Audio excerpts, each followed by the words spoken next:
Well, that sucked. And you know what sucks worse is I feel like I've started at least 4 podcasts with exactly that line over the last 2 years. This is Inside Black and Gold. I'm Jeff Nowak coming at you with a yikes. Bucks 26, Saints 9. What is going on with the Saints offense post game podcast? I was there on the sidelines at the Superdome. I'm a reporter by trade, right? I try not to get too emotional about things. I try to be even keeled on the sidelines in general. I'm not out there screaming, I'm not out there jumping around, but golly, today, I was bent over like, what is happening? And we're gonna get into it. It was just rough. This graphic to my left, it says offensive, not offensive, offensive. Because if you're a Saints fan, you should be offended by the product that has been put on the field the last 5 quarters of football in particular. That's not to say the offense has been good over the last year plus. But what we saw today was as inept as it gets. And not just on the offensive side of the ball. And pardon me, I'm going to go through a rant here, and then we'll do kind of the typical 3 up, 3 down. I'm actually going to start with a 3 up this time because it's going to be so short that by the time I'm done with this rant, it'll fit nicely into the last 90 seconds of this segment. Then we will do a long segment on the 3 down, which is really going to be, however many down you can think of. It's going to be a lot. And then we'll do a mailbag in the back end of the show. So if you have any questions, comments, if you're watching this on YouTube or Facebook, throw it in the feed wherever you are, and we'll dive into it. But, man, there's been some low points over the last 2 seasons with the Saints, and there's been a lot of very reasonable criticism levied at Dennis Allen, levied at Pete Carmichael, levied at the coaching staff. And one of the things that I try to do when I am critiquing this team is to not just kind of reflexively go for the low-hanging fruit of, oh, it's the play calling. Oh, it's this. Oh, it's that. I try to look at a bigger picture than that. And that's one of the reasons, I did a podcast where I pointed out that, no, the play calling wasn't necessarily the biggest issue for the Saints over the first few weeks of the season. I think they actually had been doing some things that worked. And the reason I do that is because, there are issues with this team.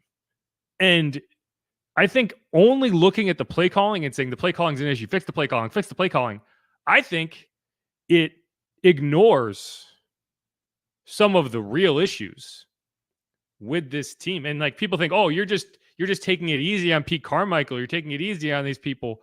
Actually, I think what I'm doing is telling you that I don't think it's as simple as saying, get a new play caller and this offense will be just fine.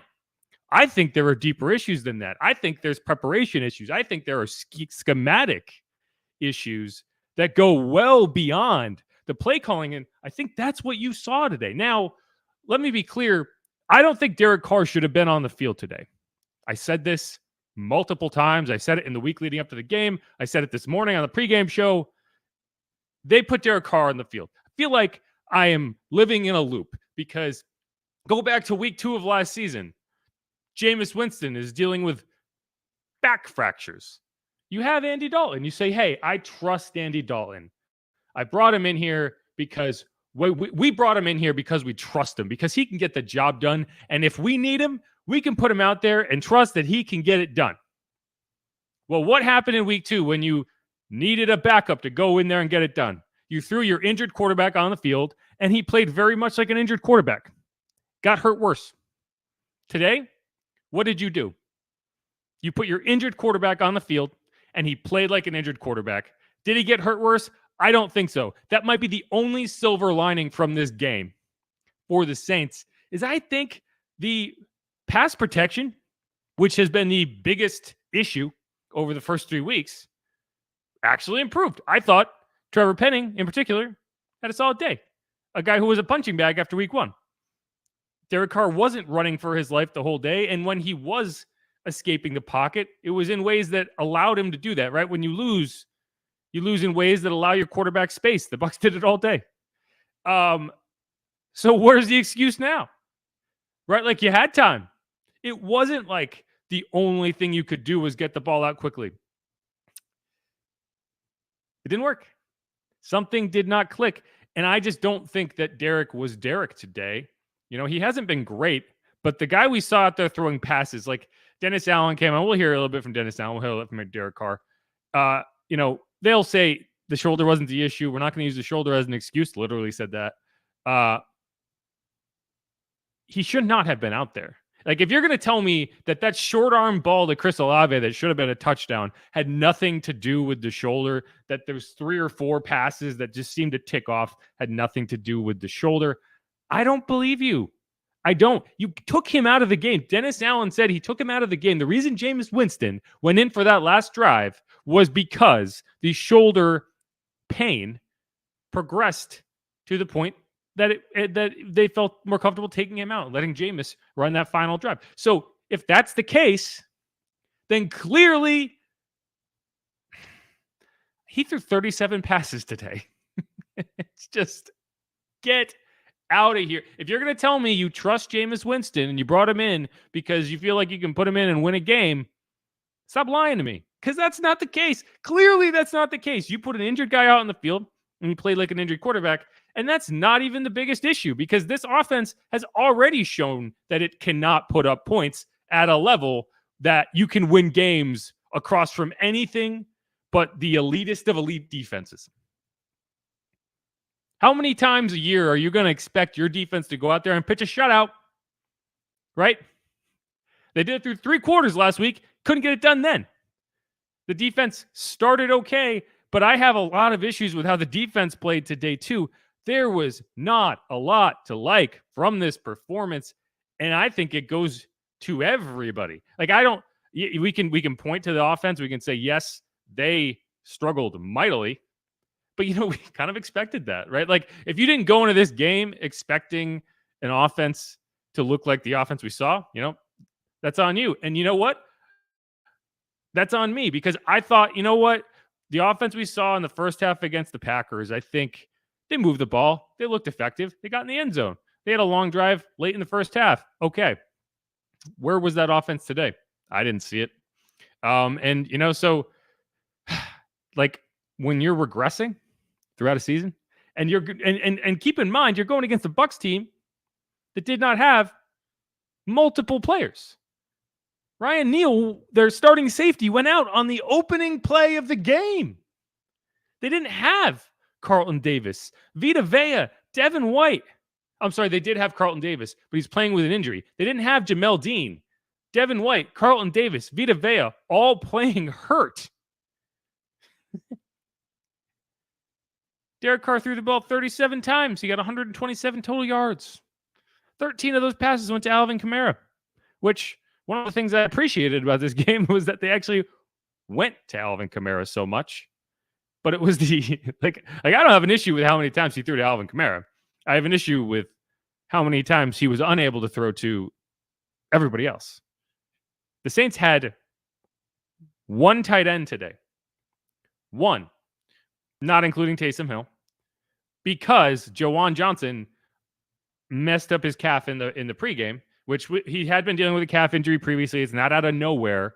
He was on the injury report. I want to say it was going into the Panthers game. He was on the injury report with a calf issue. So it's not a completely out of left field injury. It's one that we've seen before. But, when you get hurt right before the game, means you don't have the option. Like, if this injury had happened Friday, you could have potentially called up one of your practice squad tight ends, had an extra body. Happened right before the game. I watched him on the sideline with my spotter Tyler right next to me, and we're like, that's weird. He's, during the national anthem, during the introductions, he's out there stretching his calf out. I'm like, that's not a good sign. And when you know it, doesn't play a snap in this game. Jimmy Graham, The only active tight end. You know how many targets Jimmy Graham, the great Jimmy Graham, got in this game? It's a round number. 2 round. It's a 0. How? How? How? Do you go an entire game with one tight end, not throw the ball at him once? Derek Carr threw 37 times. He didn't target Jimmy Graham once. What? It just doesn't make sense. The offense doesn't make sense. And it's frustrating, and I get it. But again, like, you can point to play calling. and I think there were issues. You know, one of the things that I have a gripe about, and we can continue on this, but you know, like, every time you see the Saints throw a shot play on 3rd and 2, you hear like, "Oh, why are they doing that? Why are they doing that?" And I understand it, but that's like prime shot play territory. Like at the 50, you're getting a look. It's a tendency breaker, right? They're expecting you to convert the first down, just to run it, to do whatever, and you're going to go deep. You're going to get a good look, and you're going to attack it. Well, the problem is that works when they're not expecting it. When most of the time you're going to run it, you're going to try to pick up the first down. You're going to run something at the sticks, something a high percentage, and you're going to probably execute it. Well, the problem is when you're only running tendency breakers, then that's your tendency. So it's not breaking anything. They're expecting it. They're sitting on it. And that's what has happened, because it seems like every time the Saints get to midfield and end up in 3rd and short, they're going deep. And again, like, I don't think, just, you know, strategically, that is a terrible idea, generally speaking. But if you're doing that every time, then who are you fooling? They're actually going to be more fooled if you don't do it. And I actually think in the second half, you know, one of the things that I was mildly encouraged by in this game was, I thought in the second half, we saw some common sense adjustments from Pete Carmichael, from the offense. Now, they didn't get in the end zone, but they extended drives. They ran the ball. They got first downs. You know, that's why I was so disappointed in the defense, because people are telling, you know, usually the excuse I'll give you for a defense that folds late in the game is you left them on the field the whole game. That's not what happened today. The defense was on the field for 5 minutes in the first half before they allowed an 5 game minutes, to be clear, before they allowed an 87-yard, 17-play touchdown drive. They weren't gassed at that point. The Saints offense had 2 extended drives in that second half to cut the lead to 8, right? Like, the offense was anemic, as it has been always over the last 2 years, but they did cut the lead to 8 twice in the second half, and they gave their defense a chance to go on the field and potentially get the ball back. Maybe, you know, maybe something happens. Put some game pressure on the Bucs, and you might have a chance to go down there, get a touchdown, get a 2-point conversion. I don't know why you would expect that to happen, but you give yourself a chance for it. Well, both times the defense went out, 6-play drive, I think 42 yards, a lot of field goals, so you're right back to 11 points. The offense goes down, kicks another field goal, gets it back to 8.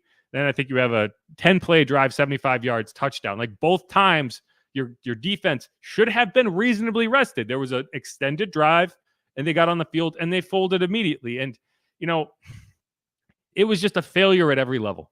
It was a failure of the players, right? Like, that's the thing. Like, you can point to the coaches, and you should. Like, the coaching staff has a lot of the blame here. But the players are responsible for – these are professionals. You got to be better than this. We're going to get to that in the down segment. We don't have to get to more. But before we go, I do want to point to a couple positive things. And this rant is more just me just venting, because I'm frustrated. I'm tired of watching this. And again, like, I do consider myself to be a reasonably judicial person, right? Like, I'm not here trying to get emotional and be like, yeah, why? You know, I'm typically just trying to watch and figure out what's going wrong, what can go better. In this case, it's like, guys, get out of your own freaking way. And so, like, to me, it's not necessarily about the play calling in the game. It's about what's happening during the week, because this team was not prepared to play today. This team got punched in the face over and over again and just said, please give me another. And, like, what? Have some pride, have some respect, go out there and fight. Because I didn't see a team that was ready to fight today. I didn't see a team that had a plan today. It seemed like the only plan was, let's get Derek on the field and see what happens. And that was not a good plan. But, you know, before we go, and then, so that's the rant. My rant's over. I'll keep ranting, but that's what I'm going to say for now. I don't expect this team to make any changes right now.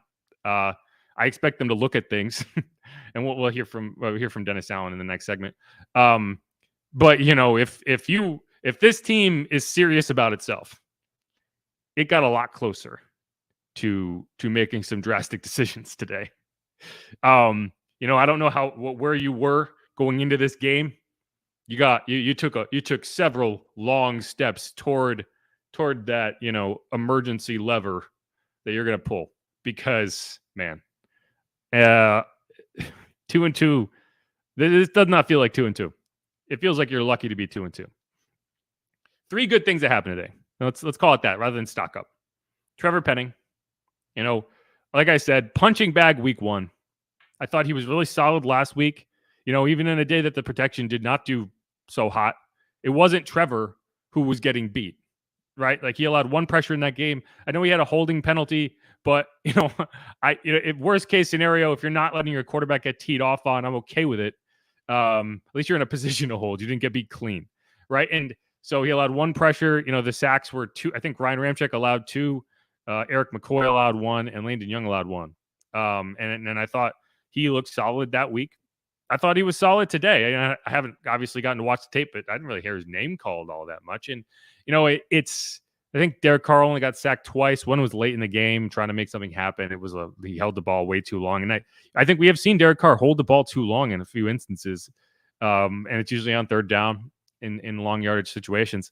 But I think Trevor Penning, for a guy who, everyone was freaking out about in week 1, has just put his head down, worked, gotten better. So, in a situation where this team's not folding, the team's not going to sell the Superdome and fire everybody. Like, you're hoping that you can get things turned around. And so you need your left tackle. You want your 1st round pick to be a solid left tackle. And so what we've seen the last 2 weeks has been encouraging. I'll give him that. Next thing, Alvin Kamara. Still Alvin Kamara, right? Like, the yardage wasn't to be desired. I think Devin White had a lot to do with that. There was several plays in this game that you got the ball to Alvin, and against a lot of people, he's putting his foot in the ground. He's making a miss. Devin White's is just a different dude. And he wasn't able to get any yardage on those checkdowns, on the balls in his hand. But I think this offense is better when you give Alvin Kamara those opportunities. And even though the yardage wasn't huge, the drives in the second half, those were fueled by Alvin Kamara. Not necessarily huge gains, but first downs. And the difference between having Alvin Kamara and not having Alvin Kamara is the ability to get those hard first downs. So I think what we saw from him is encouraging. I think he's still shaking the rust off a little bit. But for this team, for this offense to get things going in the right direction, Alvin Kamara has got to be a huge part of it. So, while 13 catches might be a little extreme, I like the idea that you're going to get Alvin the ball in space as much as possible. So I consider that a positive. And the last one I'll throw at you is Brian Brzee is legit, guys. Like, Brian Brzee, of all the things that have happened this year, one of the true bright spots so far is Brian Brzee. I mean, he had a Jadeveon Clowney against Michigan level run stuff today. The only thing that stopped it from being a major highlight was the guy's helmet didn't pop off and he didn't force a fumble, but he just swallowed him, and that was early in the game. And then, the Saints, I'm going to give their defense a lot of grief in this next segment, but after getting just effed over at the end of the first half, we'll talk about Michael Burton in a second. I'm sorry, not Michael Burton. I wish they still had Michael Burton. We're talking about Adam Prentice in a second. They came out to start second half, forced a 3-and-out. Brian Brzee was the guy who got the sack, got Baker Mayfield to the ground, something that did not happen at all otherwise. He was running around all day, but it was Brian Brzee who got that sack. This kid is he's like a baby out there. Like, he's just feeling his way around. He is learning on the fly, and he's going to be very, very good. And so, those are the 3 nice things that I was able to pull out of this. I also thought Rashid Shaheed had a solid day. There was a point where it was like, man, the only chance they have to score a touchdown is Rashid running it back. And so, there was one that I thought he was going to get there. He stumbled and didn't, but that is, it's sad when that's your best opportunity to score, but it felt like that. And so that's it. I'll give one more. Isaac Yiadom, for a second consecutive game, thought played pretty well. He was getting targeted relentlessly. That interception should have been a massive momentum swing at the goal line. Now, it's not as great as it could have been because it would be nice if you didn't allow an 80-yard drive to set up that interception at the goal line. I think he kind of got screwed over by the refs because, come on, touchback. That's a touchback. Come on, that's always been a touchback. Like, why all of a sudden has happened last week to the Bucs? Why all of a sudden are we pinning teams at the one for making a spectacular play? Get out of here. That is so freaking lame. That defenses are getting punished for making a great play at the goal line. Come on. What game are we playing here? Anyway, like that he got beat by Trey Palmer, 2 plays later, right? But he was in good position. He played it well. Like when you watch Isaac play, the catches that are made on him almost always are 2 inches of space maximum, and he's right there. And that's what that Trey Palmer touchdown was. And again, it's like when you're a defense and you get a turnover, and then all of a sudden you're back on the field at your goal line. Like, what the hell? What do I have to do? I think that was demoralizing. When you want to talk about why the defense struggled in the second half, I think that's big. Demoralizing your defense in that way right before halftime, not a good way to encourage them to come out hot in the second half. But so I think Isaac played reasonably well. But that's the last accolade of any kind I'm going to hand out because I think everyone else is on the down list. But all right, that was a long segment, longer than I meant, but we're going to come back and get to the down players because there's several. They're not all individual players. Some of them are duos. Some of them are just matchups, but we'll talk about it. This is Inside Black and Gold. I'm Jeff Nowak. We're going through that travesty of a game. Bucs 26, Saints 9. Insult to injury. The Saints defense's streak of 11 straight games holding teams to under 20 ended in the least ceremonious way possible. And even if they had held the Bucs to under 20 points, they would have still lost for the second straight game. So there's that. But this is Inside Black and Gold. I'm Jeff Nowak. We're going to come back. We're going to do the stock downs, and then we're going to get into a mailbag to close out the show. If you haven't subscribed yet, please do that. Check us out on YouTube at WWL Sports. If you're not watching there, follow me on Twitter at Jeff_Nowak. You can follow the show at Saints_pod, and you can see the latest content, news, analysis over at WWL.com. If you want to follow along with this podcast, there's a text version of it. Not really, but there is a stock up, stock down post on WWL.com that has all of this information in it. So if you wanted to kind of follow along there as you're listening, go ahead. Otherwise, we will be right back. Keep it locked on Inside Black and Gold.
Sorry, that was a bit of longer break. There was 70 some odd comments in there, so I wanted to get a head start for the mailbag and start a couple of them. But all right, and we're back on Inside Black and Gold, and we're going to go through the stock down part of the program. Because the first half of this podcast definitely wasn't negative in any way. But man, it has been rough to say the least. And I know why was Derek Carr on the field? That's the most frustrating thing to me is Derek Carr should not have played in this game. And, this is kind of like he's my first stock down player, but it's more of a duo because it's hard to just say one. Derek Carr to Chris Olave. What the heck happened? 6 targets, 1 catch, 4 yards. Now, I will say that I think Chris Olave might have been playing hurt for a majority of the second half of this game because he took a hit. He took a big hit on a short ball. I think it was in the second quarter. It might have been in the third quarter. Actually, it was. It was early in the third quarter. I could be wrong. Anyway, don't quote me on that. But he took a big hit on a short pass, and he kind of hobbled over to the sideline. Never went in the injury tent, but he just didn't look right after that. And so I wouldn't be surprised if we see him on the injury report with something on Wednesday. But either way, he was out there. Got to be productive. Got to do something. Derek threw the ball 37 times. He targeted him 6 times. He had 1 catch for 6 yards. That can't happen. But to me, it's like Derek. He won't use the shoulder as an excuse, and he shouldn't. And like people say, oh, whatever. But like, no, he's not going to do that. But okay, one of two things is true. Either Derek Carr played with an injury that limited him at such a level that he hurt his team by being out there because he was ineffective.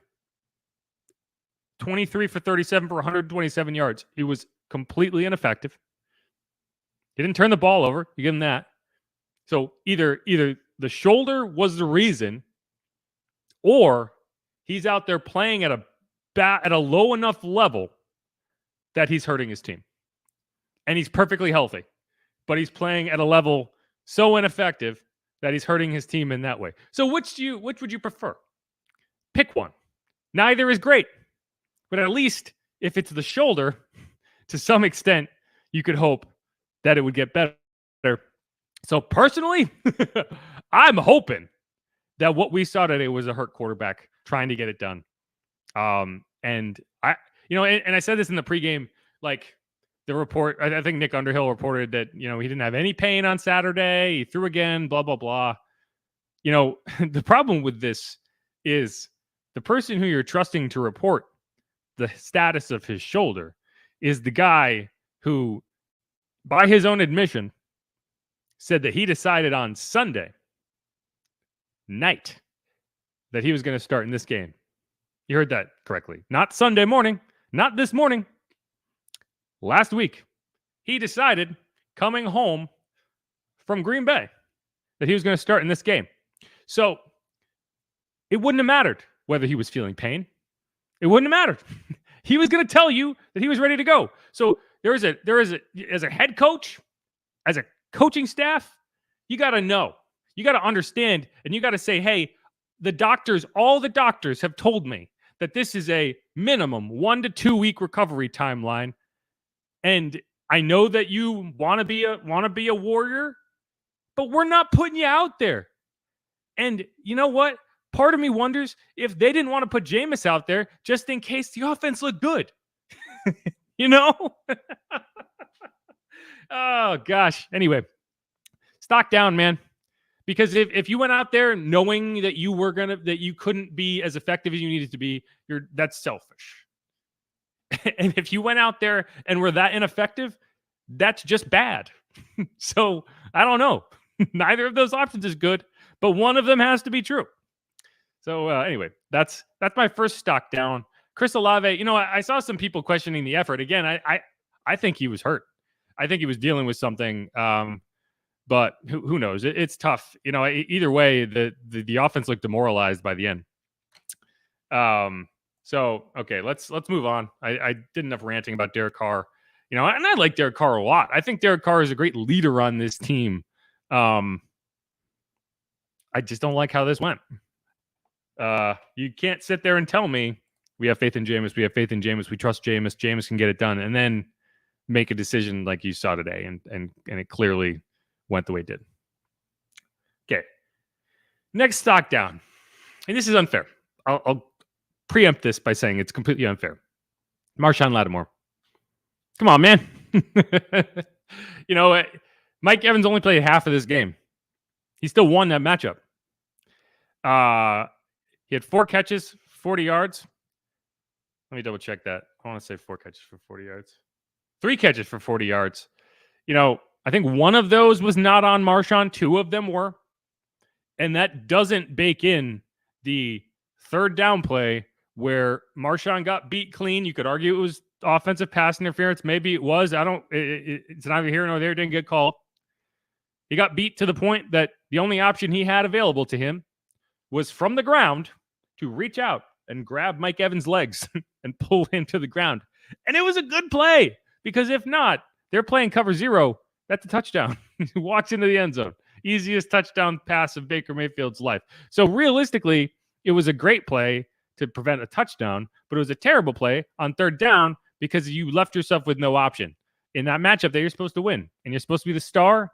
And, again, this is unfair, because if this was anybody else, you'd be like, you know what? He had a great game. He didn't have a bad game, but he didn't have the Marshawn game that you grow to expect, and the Marshawn game that the Saints defense kind of needs, right? Like you play a certain way on defense because you have Marshawn out there who's going to lock down, is going to take away that guy. And Baker, for all his faults, Baker is not afraid to throw at anybody. Baker went out first throw of the game, went right at Marshawn. He set the standard for how he was going to approach that matchup. And, I think Marshawn was kind of surprised, because you go into those matchups and he's covering him like a blanket and the ball just didn't go there. Tom Brady never challenged Marshawn. But Baker did. And Mike won that battle, and they went out at halftime with a hamstring. And that's when it kind of got weird, because Chris Godwin is going to play a lot of the game in the slot, and Marshawn's not going to go in the slot. So you can't just say, okay, Marshawn, follow around Chris Godwin. And when Mike Evans went out, you saw the Bucs kind of go to this weird kind of hybrid design with their wide receivers. And so it kind of leaves Marshawn's like, okay, who am I defending? It's kind of weird. So to some extent, I think Mike Evans going out made the Bucs a little more difficult to defend.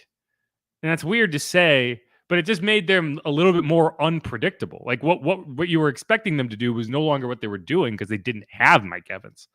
And so they just didn't throw at Marshawn the rest of the game. There were points where I'm like, oh, Marshawn is still out there. He's just standing alone on that side of the field, because why would you throw at him? But I was disappointed in that. This is probably the first time I watched a Marshawn Mike Evans matchup where I thought Mike won. And so, again, it's not fair, because Marshawn is, but because Marshawn is that elite level player, I expect him to play at a higher level than he did today. And so he's a stock down, and just because the defense as a whole, it did not get the job done, right? Again, like I said in the first segment, you can't, your offense has done nothing, but it at least engineered 2 extended scoring drives to make it a 1-score game, but the defense was never able to get them the ball back with a chance to fail, and that can't happen. So there's that. My next stock down player is, again, I'm going to harp on the defense here. Anyone who tried to make a tackle. I don't know how many missed tackles there were in this game, but golly, how? I mean, the number of times I saw a play and was like, oh, stop. They got him. Third down. They stopped him short. And then all of a sudden, they're 3 yards past the line to gain. Like, what? Rashad White, Keyshawn Vaughn. They ran the Saints ragged. I don't know what their numbers ended up being. Rashad White, 15 carries for 56 yards. it's crazy that it's not more than that. His long was 11, but it felt like his minimum was 5. Like I have to look, but I guarantee you he had at least 5 or 6 runs between 6 and 10 yards. Like, it seemed like every time they ran up the middle, they were getting at least 4 or 5 yards. And this is a defense that is supposed to be built to stop the run. A 4-3 scheme is supposed to have beef in the middle, right? Like, that's the whole point of it. You're containing on the edges and you're stopping the run with these 2 big defensive tackles. Well, how are they running up the middle like that with guys named Keyshawn Vaughn and Rashad White? What the heck? They don't even have their best interior lineman. Ryan Jensen's on IR. So what is happening? There was a play, I think it was Alontae Taylor. He got juked out of his shoes. That was on the touchdown drive. I think it was a 3rd down play. The Chris Godwin catch late in the game. Demario Davis getting called for a hold. I don't think Demario had a great game. I don't think anyone on the defense had a great game. And I know there's comments in there saying, oh, they got a turnover. Yes, but that's it. I mean, that was the only game-altering play they made, and it was at the 1-yard line. I just feel like that the defense failed today. It just didn't get the job done. And to me, I expected the offense to struggle because I wouldn't say I expected it, but you're used to it. You've seen this movie before. If you're surprised by it now, that's on you because the Saints have shown you who they are on offense. But what I thought they were on defense is a top unit. Well, the last 2 weeks, at least, the second half against the Packers and all day today, you did not see that. It was very much an overmatched defense trying to make up for an overmatched offense. And it's not gonna win you a lot of games. Frustrating. I don't know. The pass rush wasn't there. The containment wasn't there. Baker Mayfield, he can run, but he doesn't run like he looked like he could today. It was just bad. It was just bad all around. All right. Next one going down. These are technically dishonorable mentions, right? But they're on there. Man, you're a fullback. You don't get a lot of opportunities to screw up, right? In most cases, best case scenario, you make a nice block and the play-by-play guy is like, oh, hey, it's fullback Adam Prentice, a couple yards. Man, he really put his fingerprints on this game in a very, very bad way. I wouldn't be surprised if Adam Prentice gets cut. That's how bad he was. And I mean, I'm sure he threw some nice blocks. You're going to look back on film and you're going to be like, oh, great block, Adam. But man, the first, I think it was a 3rd down play on the 2nd drive of the game. The Saints went down the field, kicked the field goal because that's what they do. And then the defense stood up, right? Not a perfect start, but a pretty good start, right? You went down and scored. You got the ball back, up 3-0. Derek Carr, at that point, his shoulder was feeling great. The painkillers were still at full capacity. And, he extends a play. The offensive line kind of breaks down, but he extends it. Oh, look who's standing alone on the edge of the field. Adam Prentice. The trope that you'll hear from play-by-play announcers is, oh, if he caught it, he'd still be running. Now, I don't think Adam Prentice was going 70 yards. That's probably a bit extreme. But, the space he had in front of him, he's easily getting that first down, maybe 20, 25 yards even. And so he makes that catch. Who knows? You're close to field goal range. Maybe that play, that 3rd down conversion, it demoralizes the Bucs defense and you're able to finally get on the board. So you could argue that Adam Prentice cost you a chance for at least 3 more points when you were up 3-0 and kind of, it felt like, in control of the game to some extent. Fast forward to the end of the first half. Isaac Yiadom makes a momentum-turning play. That interception, I still think it was a touchback. Super lame. I don't understand what the refs are trying to accomplish by the offense screwed up, but they get rewarded. Get the heck out of here. Dennis Allen said himself, they were just trying to run out the clock, but they couldn't take a knee because they were on the 1. So they had to at least run one play. to get space so that you're not kneeling in the end zone. And when you know it, they give it to Adam. First carry of the year, he actually gets some yardage. Got 5 yards. Woo! Fumble. I just like there's a point where it's like all you can do is sit there and just like laugh because it's like, come on, what is this? How did that doesn't happen? I mean, there's one job there, and it's to not turn the ball over. Maybe get a couple yards, and otherwise you let go of that ball. You hold on to that ball like it's your child. Like there's no reason you're even fighting for more yards, and he fumbles it. And you know, and like you talk about momentum in a game where you knew the Saints were going to struggle to score. We saw it. You know, they had 3 points on the board. This is not a game where you can afford to spot a team 7 points. And that's what you did. Like you could have gotten into halftime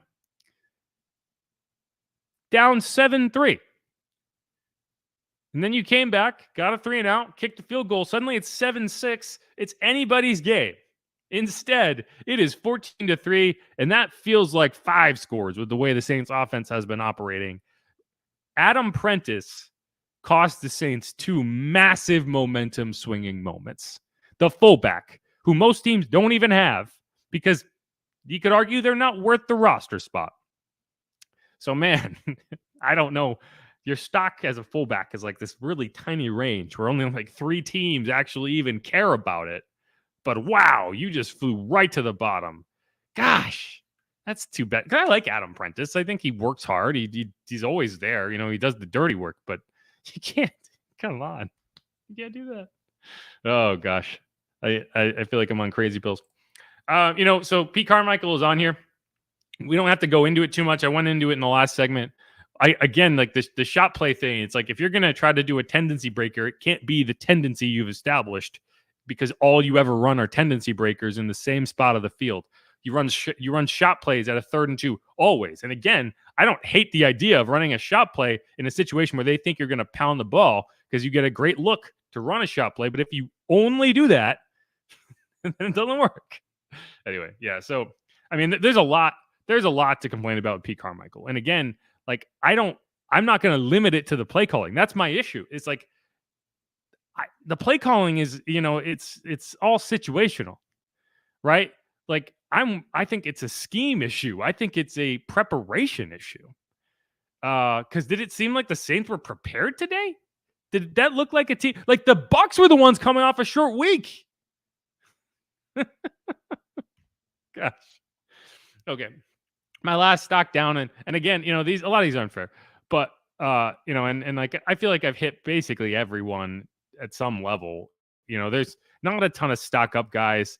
You know, I'm not gonna hammer Max Garcia too hard, right? Like he should have never been in the game. I was surprised they didn't go to Nick Saldiveri, because you drafted that guy, you went up and got him. Why are you not giving your rookie a chance? But Max Garcia, you know, he had to take over for the guy who for the guy who got concussed, who took over for the guy who got concussed. So that's Andres Pete, who went out with a concussion. Cesar Ruiz was already out with a concussion. So Max Garcia ended up in there. And I don't know what the heck the Saints have been doing in terms of preparing their backup offensive linemen, but what in the world is going on when why wasn't Andres Pete not prepared to come in at right guard? So James Hurst didn't have to move out of position. Why was Max Garcia not prepared to come in at left guard so that James Hurst, after spending all week preparing to play right guard, didn't have to switch across the line late in the game? I mean, these are the type of things that don't make sense to me. Where is the preparation? How can the best option be to bring a guy in and then move another guy across the line 2 weeks in a row when these guys should have been prepared for that? Those are the types of things that don't make sense to me. So, you know, that's I'm not going to blame Max Garcia for that, but I do blame the coaching. I blame the preparation. Last guy, and again, this isn't fair. This isn't fair to Jameis Winston, but I'm going to say Jameis Winston, and it's because, dude, seriously, You got in the game with 2 minutes left. You had a chance to go in there and run offense and and do something that you could point to and be like, this is how this offense is supposed to run. This is what we should have been doing all game. If I was in here, this would have worked. You know? I mean, and instead, what you do is go in there and just heave it. You threw a punt. And why? What was the best case scenario? You hit Chris Olave in double coverage. Fantastic. The points don't matter. You needed to go in there and make a sales pitch for why they were wrong to trust an injured Derek Carr over you. And instead, you went in there and played into the exact narrative that is not necessarily fair, but it's very much out there, and just threw a pick because you felt like it, because it was the easiest thing to do. Like, gosh, throw it to Mike, throw it to the running back, do something to prove that you run this offense, right? You aren't just a sling it guy. And that's what you did. And that was so strange to me. Like, I don't understand that at all. Like, what were you doing? It was like, it's not like he was wide open. You threw into double coverage. You decided before the play started. And I'm just taking a shot. F it, he's out there somewhere. I don't get it. And so, like, that's disappointing to me because I would have loved to be able to come on here and be like, man, see what Jameis did at the end of the game? Yeah, maybe they should have thrown Jameis out there. Well, if that's what you're going to do, then it's hard to make that argument, Jameis. So that's a tough one for me, but I think he's on there. There's a lot more we could go through. But we've been on here for about 50 minutes and all I've done is complain, and there's 120 or so comments in there that I want to get through. So let's wrap that up. We're going to come back. We're going to hit the mailbag. This is Inside Black and Gold. I'm Jeff Nowak. Follow me on Twitter at Jeff_Nowak. Saints 9, Bucks 26. Doesn't sound any better when you say it in reverse. Saints 2-2, Bucks 3-1. Very much in control of the division. The Falcons also lost today, so they are clear ahead in the NFC South race.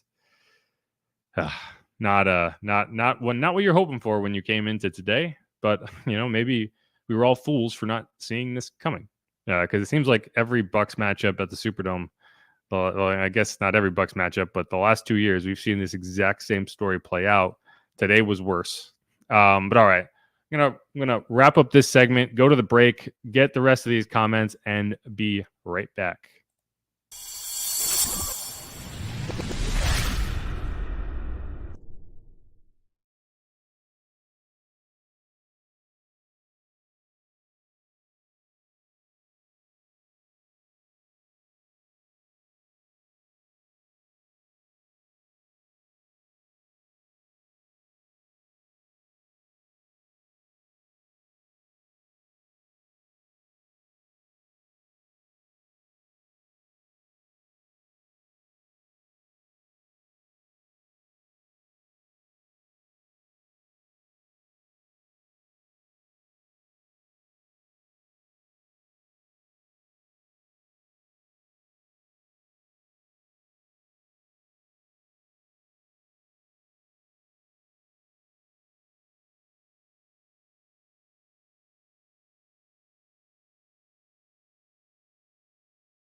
And we're back on the Inside Black and Gold. I'm Jeff Nowak. This is the mailbag segment. We're going to go through as many questions as we can, but not here for almost an hour already. So I'm going to try to keep it to a reasonable length, but we'll just get right into it. We'll dive into a topic that I got into late in the last segment. People seem to want to talk more about it. So let's go. Jay Will says, how funny the media didn't see Winston get hit throwing. Not a fair take. He was hit while throwing. He doesn't have a choice where to throw. Carr did it all game. Sure, you got hit while throwing. You still chose to throw into double coverage, right? Chris wasn't open. You threw there. He objectively has a choice of whether to throw to his first read or go somewhere else. He got in and decided to chuck it. Did he get hit? Sure. I mean, that's neither here nor there. I wanted to see him run some offense, not just heave it. And that's what he did. I don't know what else to tell you. Sure, get in a rhythm. You don't get into a rhythm by chucking it deep on the first throw. It is what it is. It's not what I wanted to see. And it was disappointing to me because I wanted to see him go in there and run some offense, move the ball, show that you can run the offense, right? Because he got in the second half last week and he looked okay. He didn't get down the field. The closest he got was, I think, the 37-yard line. They decided not to kick it. I wanted to see him lead a drive and do something. He got the first team reps this week. You can say he wasn't in rhythm. He had the reps in practice. He should have been ready to go in there and do something. And sure, no one's motivated at that point. I get it. But I just would have liked to see him put up something that made it, a conversation of we saw Derek go out there with a shoulder that probably isn't ready and struggle. Maybe we do this. And instead, the only clip you have is that. And so it's disappointing. I get it. I'm not trying to slam Jameis. I'm just saying I'm disappointed that that's what happened. And I don't, when I say stock down, my stock's not down on Jameis for that. It's more of just, again, a disappointment thing. Because I would have loved to see him go out there and, have a little success, and he didn't. So we can move on. But let's go to a different question. Trav504, who's to blame? DC says it's not Pete. DC, I think he meant DA. DA didn't say it's not Pete. DA said it's everybody. And here, I have this clip from Dennis Allen, and to his credit, he didn't. So you kind of have to read between the lines with Dennis Allen. You hear him talk enough. He's not going to go out and say, Pete really dropped the ball on this. But if he doesn't give an endorsement and say, I think Pete called a good game, I think that Pete has this offense prepared, then that's kind of the line where you can interpret that there is some serious questions. He's never gonna. DA's not the type of coach, and coaches shouldn't. He's not the type of coach that will go up there without watching the film and say, I think this is what happened, and I'm gonna critique it. He's always gonna fall back on, I need to go watch the film. Because hey, this is the first year I've been able to speak from experience. When you're on the sideline, you don't get a great look at everything that happened on a play. You're seeing what you were watching specifically, and then you might get a replay. But in the stadium, you're not getting the replays from the broadcast. They're not showing it over and over again for a close play. And if it's a negative play that the Saints PR team might not want you to see, then they won't show it at all. So if your view is limited. So I think it's the right move for a coach to not slam people in the post game before being able to go watch film and be like, what the fuck were you thinking? Sorry for the swear, but this is what DA had to say about he was asked if it was all execution or if there is an element of the play calling that needs to be looked at. And this is what he said. When you get beat like that, you got to look at it all. If you just said it was all on the execution, then that would look like a freaking cop-out, right? So I think we've got to be better in a lot of areas. Dennis, did you see any evidence that the shoulder was bothering Derek? Not during the game, I didn't. And just to set this up, he's now being asked whether he thought the Derek Carr's shoulder affected him during the game. He got a little sore there at the end. But there's probably a couple of throws where I felt like it might have come up a little bit short, and I don't know that was relative to the shoulder or not. And so, yeah, I mean, like that's, he was also asked if he would consider a change at play caller. He said, I'm not willing to go down that road right now. And, that's not a no, right? Like that's kind of when you listen to DA talk, understand that you're not going to get answers of like, yeah, F that guy. let's go to this person who, because I decided right now that I'm going to make Ronald Curry the play caller and we're going to make Pete this guy. And like, that's not what he's going to do in the post game. But just the fact that he did not fully endorse Pete as the play caller and say, we are very comfortable with Pete calling plays. That is a statement in and of itself. So keep that in mind. So I didn't read that as DA absolving Pete of issues in this game. I read that as DA being like, no, I don't think we were prepared, right? Like you don't get beat like that and say, oh yeah, the players just didn't play well enough. That is a part of it. But a lot goes into that, and it all happens in the week leading up to the game. Kevin Ashworth says, agree. The play design is worse than the play calling. No imagination. It doesn't matter what plays call if the plays themselves stink. Yeah, no, I mean, it's I think part of it is like you look around the league and you see like the Dolphins who actually got beat today. It's that's just the cyclical nature of the NFL. Like you can win 70-20. Win by 50, and then you go face Buffalo, and they beat you by however many they beat you by. Let's see, what was the score of that game? Am I missing it? I know it's here. 48-20. So the Dolphins beat the Broncos by 50 last week. Today, they go out to Buffalo and lose by 28. And the Broncos, meanwhile, come back from like 28 points down to beat the Bears. Which, man, the Bears are currently in line to have the number 1 and 2 pick in the draft. So I mean, like there's so much that you can look at, but like you see some of these offenses like the Dolphins and how they're using Tyreek Hill and they're doing this kind of cheat motion and the Kyle Shanahan and how he uses the backs and Deebo Samuel, and then you see the Saints and it's like, man, this is bland AF. It's just there's nothing you look at and be like, wow, that was innovative. That was well designed. It's all like the very simplest version of an NFL offense, and it's not working. And sure, like the pass protection is a factor, but sometimes you can create situations where you can help the pass protection, and I just don't feel like the Saints have done that. And so to me, that's like it's like, yeah, the play calls themselves are an issue, sure. The play designs, I don't. How much of this offense has changed in the last 2 years? What have you actually changed from Sean Payton being here to Pete Carmichael owning this offense for 2 years? I don't know. But, I don't, Sean Payton's not here anymore. You don't have to run his offense.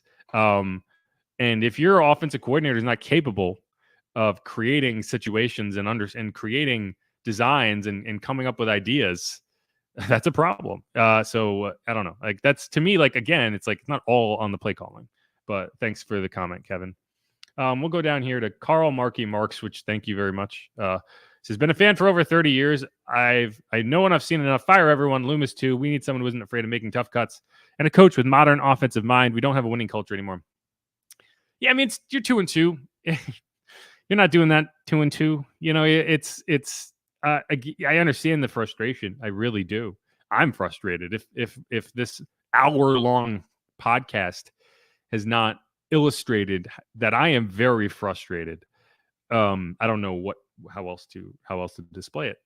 But I mean, I think there are levers you pull before you fire everybody. You are in a very precarious situation in terms of you have a veteran roster, so a full rebuild is not as simple as it sounds. Like, where do you look, right? Like, where do you start? You have Derek Carr under contract for 2 more years. You are definitely planning on bringing him back next year. So if you're going to rebuild, are you rebuilding around Derek Carr? Are you going to trade him? Are you going to do whatever? Like, that's just not a road you want to go down at this point in the season. You're going to ride it out. And so you're just hoping that you can get better. Now, there's smaller decisions you could make. Do you change the play caller? Do you adjust? Do you move Ronald Curry up and have him be a bigger part of the offensive game planning? You know, he's the QB's coach right now. Can he be more than that? He's been getting offensive coordinator interviews. He hasn't gotten the job yet, but I imagine he will before long. And so, yeah, that's a question. I think it's fair. I think the idea is, fair. I don't think Gale's going to fire Mickey. But at a certain point, it's like I think you're right in the sense that you need someone who is willing to make tough decisions. And right now, it feels like they took the path of least resistance in terms of handling Sean Payton's departure, in maintaining everything, and maintaining Dennis Allen, and maintaining Pete Carmichael. And, with the way things are trending right now, it's hard to look at that and be like, great call. Yeah, you definitely nailed it. I'm hoping they can turn it around. I haven't given up. Because I think he's going to get a chance to turn it around. But we'll see. All right, let's find some more. Trav 504 says, touchback or not, they turned it over the next play. Disagree with this. He's talking about the Adam Prentice fumble, because if that was a touchback, Adam Prentice never gets the ball. Like, I think the Saints probably would have just kneeled it out in general. I think you were in the final minute. I think there was like 40 some odd seconds left. So, like, no, they don't turn it over if the ball is not at the 1 yard line, because the reason you had to give Adam Prentice the ball is that you did not have enough space to kneel without it being a safety. So, no, that touchback was a huge point in the game. Now, I've seen some people saying that they could challenge it, possibly, but it's in the final 2 minutes. So you can't challenge it. It would have had to be reviewed by the officials. You can't challenge in the last 2 minutes of either half. It is all booth initiated. So I imagine that it is a situation where it is non-reviewable based on the call on the field. So we'll see. I don't know if that's necessarily true, but in terms of it being non-reviewable, but I do know for sure that the Saints could not have challenged it. Actually, if the Saints did try to challenge it, pretty sure there's a penalty associated with that, because it would have been delay a game. So yeah, I mean, I did see the critique that DA should have challenged it. We can critique a lot of things for DA. That's not one of them, because he didn't have that option. Let's see. Warrior 93. Defense played good enough. OL played good. Carr shouldn't have played, and the third down calls were garbage. SMH. I agree. I think the offensive line was, by their standards, good. I think they were reasonable. I think the protection was reasonable. I don't think it was the reason that you struggled so hard today. I don't think the defense played well enough. I don't think they would tell you that they played well enough. You had good defense in points. You had some nice plays, but I didn't see, Lonnie Johnson had a chance to change that game early. He had a pick six gift wrapped, and he let it go through his hands. And that's the type of play that I think if you get out ahead and the defense can pin their ears back a little bit, could have set up the Saints. So I mean, yeah, I think this team as it's working right now needs that defense to make game-changing plays, and they didn't make any.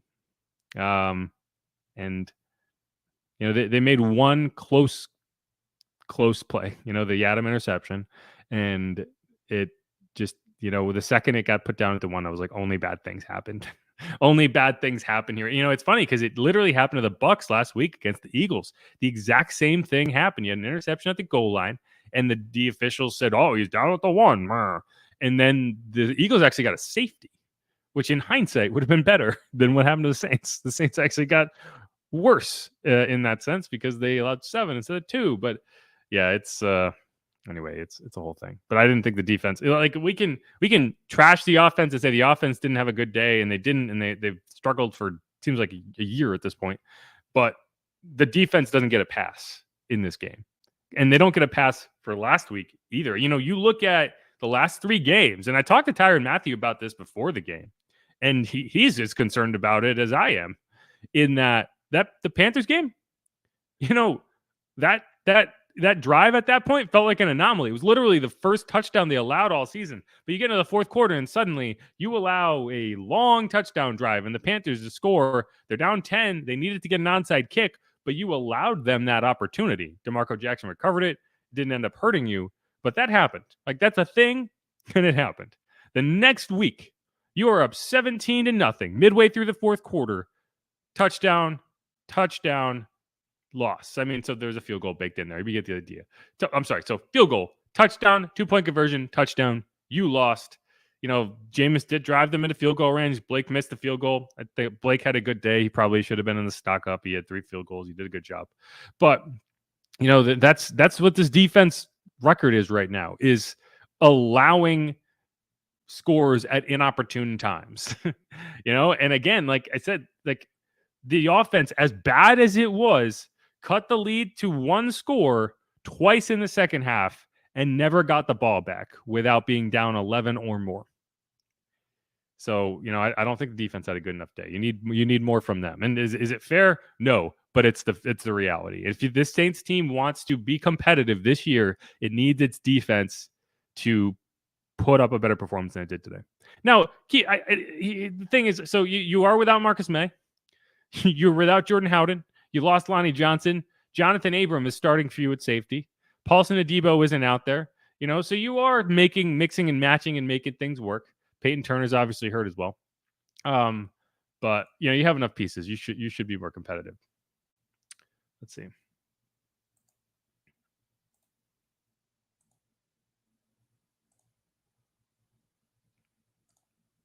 Demario Davis and Cam Jordan looked really old. Where are our leaders at? Leaders need to step up. Yeah, I'm interested to watch the film to get an idea of this. Like, I think, one of the issues with the Saints defense is the way they play. They're bulky, right? Like the way they're set up, they have bulky players. They have big DNs. They have big D tackles. And that makes it difficult to kind of maintain containment on quarterbacks that are kind of jitterbugging it, right? Like Jordan Love, Baker Mayfield are very similar in that way. They're not running quarterbacks, but they understand how to move and how to maneuver and how to create angles and get the yards they need. They don't need a 30-yard run. Like, they're not trying to break a 50-yard touchdown run. They're just trying to get to the sticks and get out of bounds. And that's honestly, I think, more frustrating for this team than a quarterback who is looking to run, because you can run fit and you can stop it. Like a designed quarterback run, I think they can handle. But that just kind of like extended play where they're just waiting for a guy to run too far upfield. It's kind of the Saints' kryptonite in that way. And like a guy like Jalen Hurts, like that's why they have so much trouble with him. Kyler Murray has not been good like the last 2 years, but he plays the Saints and he's like, all world. And it's kind of, you can look at it and say maybe they need to evolve from a scheme perspective. But that's not happening midseason. So, it's tough. But I don't know if it's being old. I think I don't think Cam or Demario. I don't think Cam has lost a step. I think Demario, I don't want to say he's lost a step, but he's definitely not the 26-year-old Demario. But he makes up for that by being ahead of the curve from an intellectual standpoint, right? So he knows what's happening, and so he can get there faster. I don't know, like Demario and Cam weren't an issue all season. I think they'll step up. I'm not worried about them. Brian Edwards Jr., Jalen Smith, is he even still in consideration to be our starting linebacker yet, along with backups, not practice squad, anyone? So Jalen Smith's on the practice squad. Now, the problem with Jalen Smith is he is a middle linebacker. Like that's where you're playing him. Like you're playing that Sam, but you put the Sam linebacker on the field, 5 snaps a game, and he's not going to play special teams. So it doesn't make sense to have him on the active roster. He was a guy you brought in when Demario got hurt. Those were 2 very specific things that happened. Demario Davis got hurt and missed about 2 weeks of practice, and you brought in Jalen Smith for the eventuality that maybe he had to play games without Demario. That's what happened. And Jalen Smith wanted to stick around, and I think the Saints were happy to have him around because I think that's a great insurance policy. But that's what it is. You're not bringing up Jalen unless you have an injury. And realistically, it would take 2 injuries to get him on the field because I think you would put Pete Werner at middle linebacker before you would put Jalen in middle linebacker because I think you could figure out a will. So that's where he is. I mean, he's there. He's still on the practice squad. He's doing his job. He has a really cool truck. I see it at the facility sometimes. And I know it's his because it's got his logo on the back. Anyway, Brian Edwards also asked, when will Paulson return? I don't know. Hamstrings are tough. He didn't get on the field at all for practice this week. You know, that's the first step. It's like, can he get into a limited practice and then go from there? All right, we'll get to a couple more questions. 81 questions in here. There's just only so much that I can. 81 comments, I should say. They're not all questions. But let's get to one more, and then I'll have to cut it off because I need to edit this and post it tonight and do a whole bunch of other stuff. It's one of those things. Just trying to find a good one.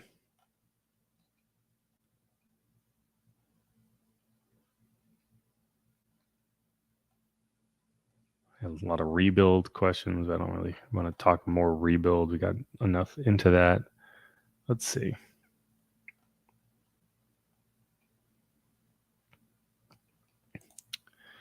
Danny T04, was Carr holding on to the ball for too long again? You know, it's a good question. And I think that you watch Derek Carr and it's interesting because he is willing to take hits, right? Like on a third down situation, when it's 3rd and 9, he's not going to take a check down in most cases. He's not going to take a check down just to save his own hide. And that, I think, worked against him against the Packers where he had a check down available. Jimmy Graham was there, was short of the sticks. It was a 3rd and 9, I think, and it would have been about a 5-yard pass. Probably gets tackled short of it. And so in some instances, I think you do see him hold the ball too long. But in other instances today, I mean, he threw to Alvin Kamara 13 times. He checked it down a lot. And my issue is like, what it seems to be all or nothing. It's never like that middle ground where it's like, okay, the smart move is to check it down, get there fast, right? It's either you're doing it or you're not. And that's, I don't know, like you threw to Alvin Kamara 13 times. You threw to Jimmy Graham 0 times. You know, you threw to Chris Olave 6 times. Well, Derek threw to Chris Olave 5 times. The last target was Jameis's only target. And that ended in the interception. But yeah, I don't know. It's tough because like I think this was a game where you did scheme, and that's the thing. So one thing that like people say, wow, why was he checking it down? Well, you know, we've heard all week the protection's bad. Get the ball out fast. Use the quick game. Well, I think they were doing that, right? Like they were running some screens. They didn't always work, you know? And so like that's the thing. It's like you're scheming, you're trying to get certain looks, and then you end up throwing Alvin Kamara 13 times. And so it's a give and take. But you know, I thought that that's the frustrating thing is, you know, we're like, well, the problem is he's holding onto the ball too long. Get the ball out of his hands, you know, get the first downs and move on. Well, that's what they did on those long drives in the second half, right? Like that's how they moved the ball. And so like it was effective, but that only works for so long. At one point, I felt like they were getting a little too predictable with the Taysom Hill offense. You drove all the way downfield. I think I don't know if it was the red zone or it was close to it, if not. And then you just kind of telegraphed a Taysom Hill run, and they were like, okay, fine. And they came up and they just stuffed it. And it's like, why? It doesn't have to be every first down. It doesn't have to be so formulaic. Like said this before the game. It's like, you know, you can have a 99-mile-an-hour fastball, but you know, that's only going to work until they gear up for a 99-mile-an-hour fastball, and then they can hit it. They just got to swing earlier. But you need a changeup. You need a curveball. You need stuff to keep defenses off balance. And right now, it feels like the Saints only have a fastball. and it's not a 99-mile-an-hour fastball. It's like a 96-mile-an-hour fastball with a little wiggle, and it's not getting the job done. You got a breaking ball, but it just kind of floats. It's not a thing. And this baseball analogy probably falls apart pretty quickly, but you get the idea. Like it just feels like there's just not a good. It's not a good grasp on when to call certain plays and when to deviate and when not to deviate, like when to run a tendency breaker and when your tendency breaker becomes your tendency. And it's like you'd like to say, okay, well, this is something that you can learn from and grow. Pete Carmel's been in this job for 16 years. How much more can you grow? How much more can you learn? That's the frustrating thing. And that's, I don't know. I think Derek Carr, when his shoulder is better, which I imagine it'll be next week, we'll see. We'll run this offense a little bit more efficiently, but I don't know. And I think that's where it becomes really frustrating because I don't think the Bucs are, I'm going to be honest, I don't think the Bucs are that good of a football team, but they were a lot better than the Saints today. And that's very frustrating to say. But all right. This has been an hour and 20-minute therapy session mostly for me, but I hope for you as well. We went through some stuff. We talked it out. We can get through the week. We'll do it. We'll get there together. But this is Inside Black and Gold. I'm Jeff Nowak. Follow me on Twitter at Jeff_Nowak. Thanks to everyone who joined in, everyone who left a comment. A lot of comments in there. I was not able to get to them all, but I do appreciate everybody. Someone says Chris Olave was targeted 7 times, not according to every stat box score I've looked at. I don't know why I decided to humor that. Anyway, move on.